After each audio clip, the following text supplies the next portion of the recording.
garçon là na bossa di ali pour pana Didi Stone bakutani lisusu.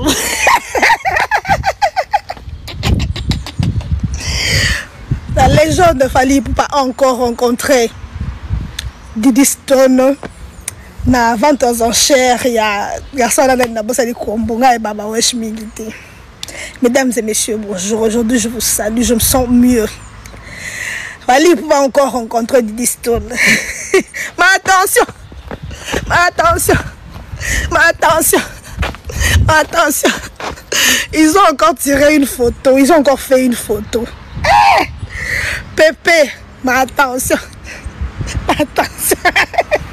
Je vous avais dit qu'ils sont obligés de se rencontrer. Parce que ce sont les deux personnes qui font la fierté. Ce sont les deux personnes qui font la fierté de la culture congolaise. Personne ne va refuser son contrat parce que Didi Stone sera là ou parce que Fally sera là. Et je rappelle que Didi, c'est une warrior.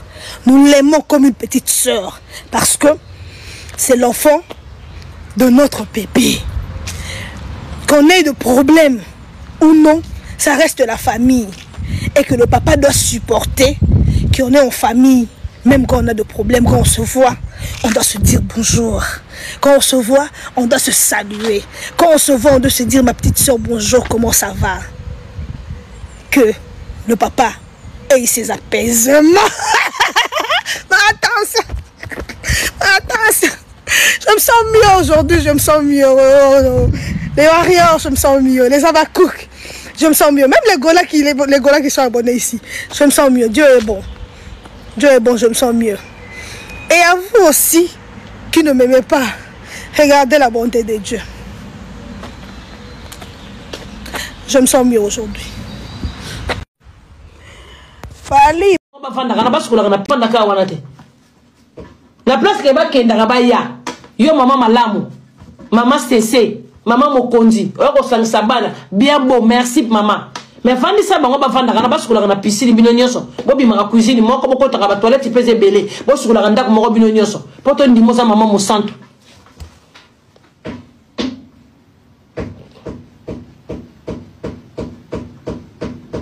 Le colombe tezo ninga. Ko Fabrigaza yemba. Njote ninga na kateme le colombe ninga. Na place ba kenda bolombi ponda madesu bosukole maboko tela ponda limondo na makayabu. Beni sa bango wana ba ko vanda wana ba profiter pena tata na bango na mukolo tata na bango tikali na 20 ans de vivre. Ngwana lobi 20 ans de vivre ko Olomide. O kufa boete papa.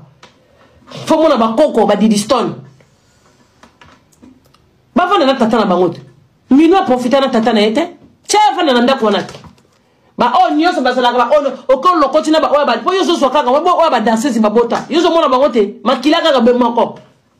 Mama si, ozomone na bisomo o ba danser nyonso na ebibino. O bozana mwana ya bana ya papa si, bo contacter ngai.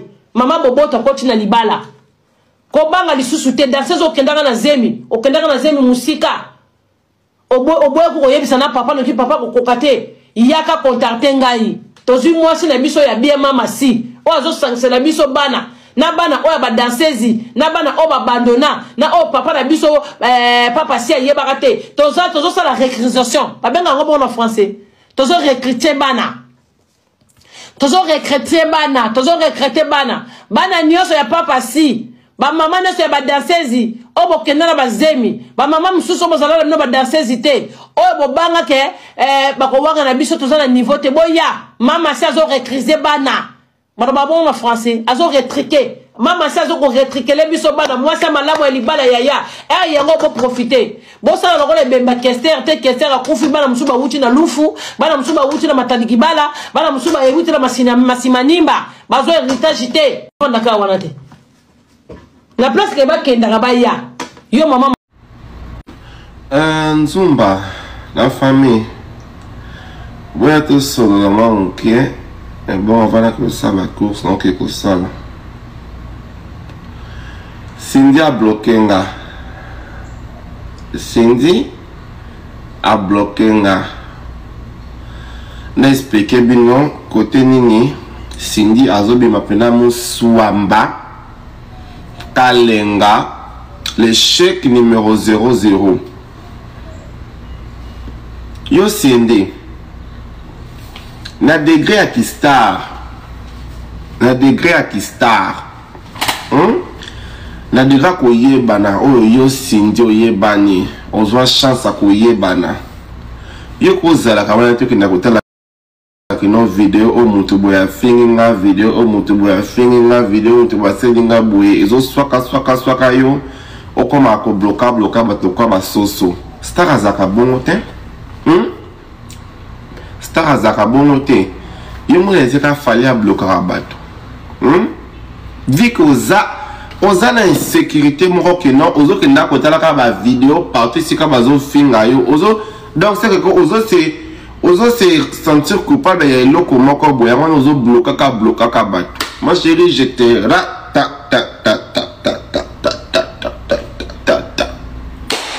na raté yo penza na no bloqué te na foué la faux compte ce que posté ka vidéo mo resepeli ngai te na zuna faux compte kuna na ekocha awa na lobeli yo encore on est bloqué ma bonne ngana tika challenge à des histoires no mena ko sala ngata pendant un mois toza kakao ndembo didi o na ko sala ngo pendant un mois via Wakanda.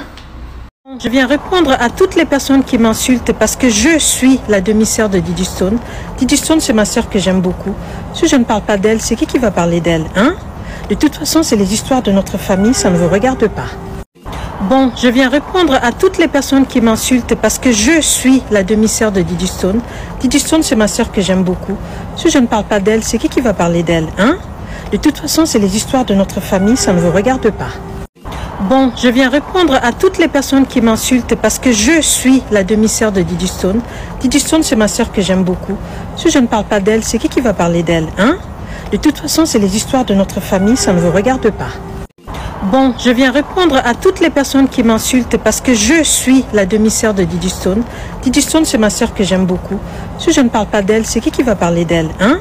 De toute façon, c'est les histoires de notre famille, ça ne vous regarde pas. Bon, je viens répondre à ton analyse.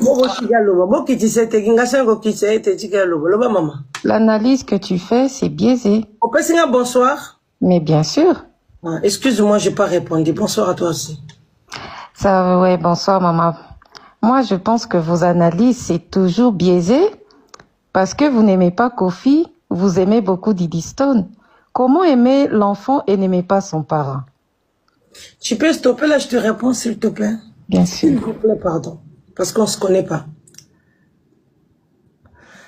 Dans la vidéo, je suis na sali na fingi papa Didi Stone. Dans l'analyse na sala. Qui sinjaza basili ayaki quartier latin na basili na ba mapata. Non. Ayaki na ba. Écoute non ma chérie. Eh lo bato ke malembe. Question où tu poses nga yango te na pesi yo réponse au changer. O lobi na ngolo likambo comment na lingara mwana lingara papa na été. Nga pa na poser question. Eza bon question réponse. Oza na vidéo o ezo lakso ke nga na finga lingara papa ya didité. Bien na finga ke. Et au finga te hein. Bon, si koni les autres dérangés na katwa. Pour côté la Kofi te au côté la ka Didi Stone. Après au fingi sindi ayaki quartier la taza ayaki makolo poussière ayaki na basili na mayandi na makolo azaki babe autant au moniteur sinja lobaki o ya ko bima na falite yo ya wana salele analyse moneno ebise yo kutu yo o mimona nani yo sindi o yaki kutu na basili na quartier la te yo na tunika pona zio ka si malembe te to solo là. Déjà, le but que la côté la ka Didi papa te c'est faux déjà parce que naza pour protéger papa na Didi Stone. Na maman na Didi Stone. Naza ka ennemi moko muto tangi kombo mingi zile. Ba yoka ki ba meleki communion. Mwana yango akola na mai yanjili na mai sobe. Les deux déjà l'air mingi zile ya quartier latin. Au moins ndenga zalabo zara na misubo za ta manette. Selon Kofi. Au moment où nous parlons, pendant que Kofi Olomide zo sepela na Dubaï, terrain eza ya kotenga mana minute yo Maman Alia a gagné na ba point par son silence et le silence de Didi. Naza na besoin de rappeler binote affaire oye nenge uti kozonga a partir ya biloko oye ali ebimaki Koffi Olomide aye ko buaka plan gambela oyo Cindy Leker asali de challenge o selon Koffi Olomide bango bayebaki te bango babosanaki na bango kombo ya Didi na ezalaka na liste ya banzembo te bango bayembaki nzembo na bango et suscité déjà na minute oyo une grande solidarité africaine autour de Didi. Erreur grave bavana na bango te Koffi Olomide abimi premier musicien aye ko solo la vie privée na ye na bulu yeke na media. Donc wana na guerre babengaka yango offensive. Koffi ça la offensive médiatique ba préparer qui contre offensive te. Après sortie médiatique ya Koffi Olomide contre offensive et ye na ebizabna na nenga mukete na minute oyo les 3 commandos du buzz quand même bazab ennemi mais bataille direction moko première erreur tous les 3 commandos bazana kan lia je cite Karine Mokonzi Chantal Bola Saratola bango tout na kan lia mais baolo banate ya tere tengami 3 commandos ya buzz basa la erreur te bani bakota makoso yi Karine Mokonzi landi makoso benda ye ka Chantal Bola tindi ba missile azu makoso akitisi ye pa wana Saratola zo ratisse sikoyo abeta force terrestre Saratola yeko vandisa sikoyo ke non selon Saratola vie pozo makambu aprovokaka a Didi. Siko mutu na mutu siko aza na thèse na ye Saratola zo ya na thèse ya provocation a Didi. Didi avandi na ye baye ko tumbule Didi Stone avandi na ye baye ko tumbule balongoli ye na gambela basalisi Cindy challenge makambwe baby Saratola vandi siko kote wana dans la tête sikoyo Karine Mokonzi soka kepa makosa bendi esko bendi sko achali wana pa soki osalaka ata 2 ans na mariage aussi pourtant mabe condamna lia ba oyo nyonso ba supporta 26 ans na mariage te coin kuna sikoyo Saratola abimisi Koffi Olomide mito double discours ba lokoti sikoyo Koffi Olomide wana sikoyo mida ye Koffi yozoloba o mwana mutu boyokanaka te yo okolobisa ye te bongo Junior Mpiana na mariage amida photo nda bongo Blanchard Mosaka bondokana te na Mosaka ozwaka mwana na orchestre nda ya tere tengami donc wana siko Saratola esko ayeko talisa biso ke nzuka nde na balbum ya Koffi banzembo ebele ya chato to sepela nango eza nango ba acte de naissance elle et moi wana acte de naissance ya Mino acte de naissance la chanson Aspirine oyoka o echaki libala bwedon nzoka ne banzembo ebele ya chacho na toyoka Alidor eza nango ba état émotionnel ya Koffi ndenge abanaki ko gérer libido na ye siko makambo boye ezobima na mutu ya ambassadeur ya culture na ebisi bino bato bamemaki Koffi na émission ba préparer contre offensive te à titre d'exemple non à titre de rappel ceux qui ont ça la buzz na émission ya plateau mutu ya émission plateau ayaka su na guerre te mutu ya émission plateau ya koyambana ye esili ekei guerre siko etikalaka na bato ngwangula TikTok YouTube Facebook ba page nde bavandelaka siko dossier siko kote wana ka ya Cindy ba soda makasi baate ba recruter ba mercenaires ba petia ba gaulois oyo basalaka ba promo ba pesé pour côté kuna zwaka Chantal Bola, Karine Mokondi, Sarah Tola. Baja ba spécialiste déjà à base mis de la télose est-ce qu'on renforcer bango. Tala bilosko ba obimisa.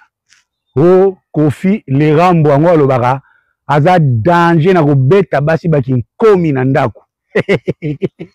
Wana ngate bino bosala ki émission Mumbela lobaki bien vieux zo bebisa émission Mumbela lobaki Mumbela kuye mo lobaki vieux bebisa émission ko fera potabo honga na ndumba te yoza ndumba te hein vieux tiko bebisa émission so wana sarato la sko ba lokoti yango les ram il paraît ndenge toyo katozo mona na internet il paraît je ne confirme rien que oyo nyonso aviva na Kofi depuis mama na minu tina sindi lelo bango nyonso bazo ba kinkomi